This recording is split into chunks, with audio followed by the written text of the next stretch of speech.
Welcome friends in our YouTube channel CBDT Updater and this is करिश्मा प्रवीण सोनी और आज हम लाए हैं आपके लिए दो नई सेक्शन 269 SU एंड 271 DB जो कि फाइनेंस एक्ट नंबर 2 ऑफ 2019 में इंसर्ट की गई थी।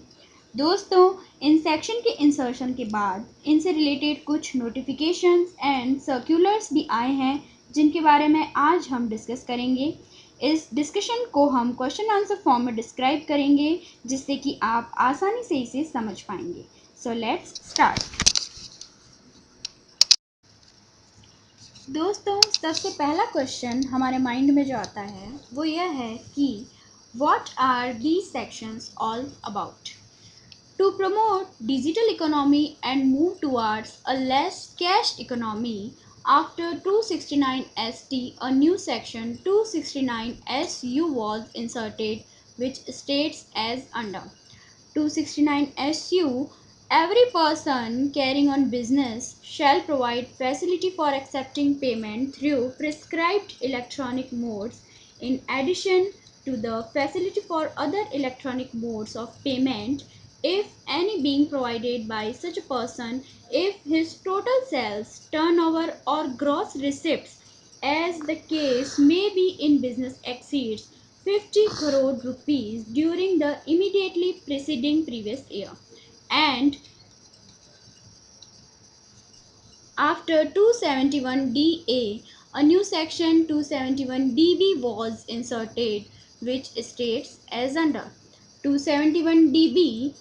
First, if a person who is required to provide facility for accepting payment through the prescribed electronic modes of payment referred to in section 269 SU fails to provide such facilities, he shall be liable to pay by way of penalty a sum of 5,000 rupees for every day during which such failure continues, provided that no such penalty shall be impossible if such a person prove that there were good and sufficient reasons for such a failure.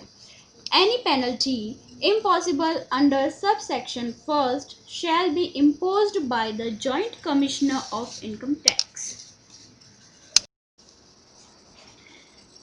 अब आप सोचेंगे कि इन provisions के बारे में तो हम discuss कर ही चुके हैं, तो इनके इफ़ेक्ट के बारे में भी बात कर ली जाए। So what are the effects of new provisions?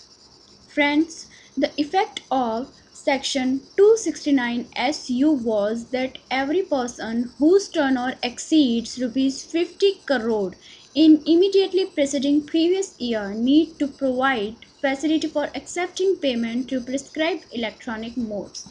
Friends, what are the prescribed electronic modes? As per Rule 119AA, which is also inserted after Rule 119A. The prescribed electronic modes are as under. First, debit card powered by RuPay. Second, unified payment interface like UPI, Bheem UPI, etc. And third, unified payment interface quick response code, UPI QR code, Bheem UPI QR code, etc.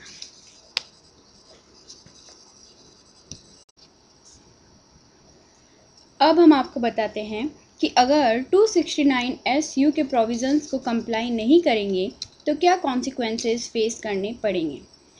As per circular number 32 of 2019 dated 30 December 2019, if the person falling under the scope of section 269 SU and the provision not followed by him after 31st 1st 2020, then the person liable to pay penalty under section 271 DB of rupees 5,000 per day till default made good.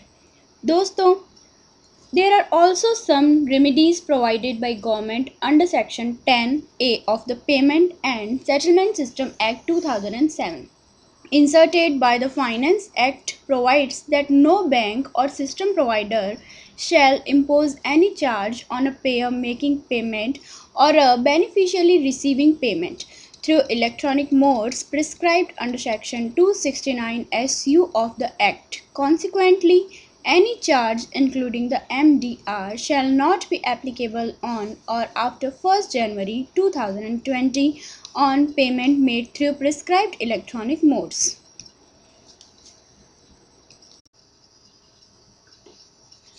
Friends, हमने आपको 269 SU के provisions के बारे में तो बता ही दिया है।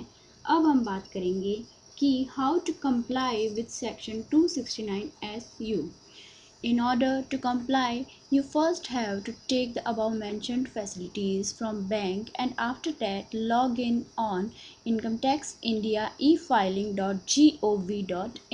using your login credentials. After logging in compliance tab, click on prescribed payment modes and after selecting your payment mode, click on submit. Friends, हमने सर्कुलर नंबर 32 ऑफ 2019 के इफ़ेक्ट्स के बारे में तो डिस्कस कर ही लिया है। अब हम सर्कुलर नंबर 12 ऑफ 2020 डेटेड 20 मई 2020 के इफ़ेक्ट्स के बारे में भी डिस्कस करेंगे। Effects of Circular Number 12 of 2020 dated 20 May 2020. After many representations received by government, the above requirement generally comes up in the case where B2C business activities where business deals with retail customers and not in B2B business as B2B uses NEFT and RTGS facilities. Therefore, provisions of Section 269 SU shall not be applicable to a specified person having only B2B transactions if at least 95% of aggregate of all amounts received during the year are by any mode other than cash. दोस्तों, आज का हमारा topic section 269 SU and 271 DB यहीं समाप्त होता है। अगर आपको हमारा वीडियो अच्छा लगे तो इसे लाइक, शेयर और सब्सक्राइब करना न भूलें और ऐसे ही अपडेट्स के लिए बेल आइकन पर ज़रूर क्लिक करें। मैं करिश्मा प्रवीण सोनी फिर मिलूँगी एक नए टॉपिक के साथ। धन्यवाद।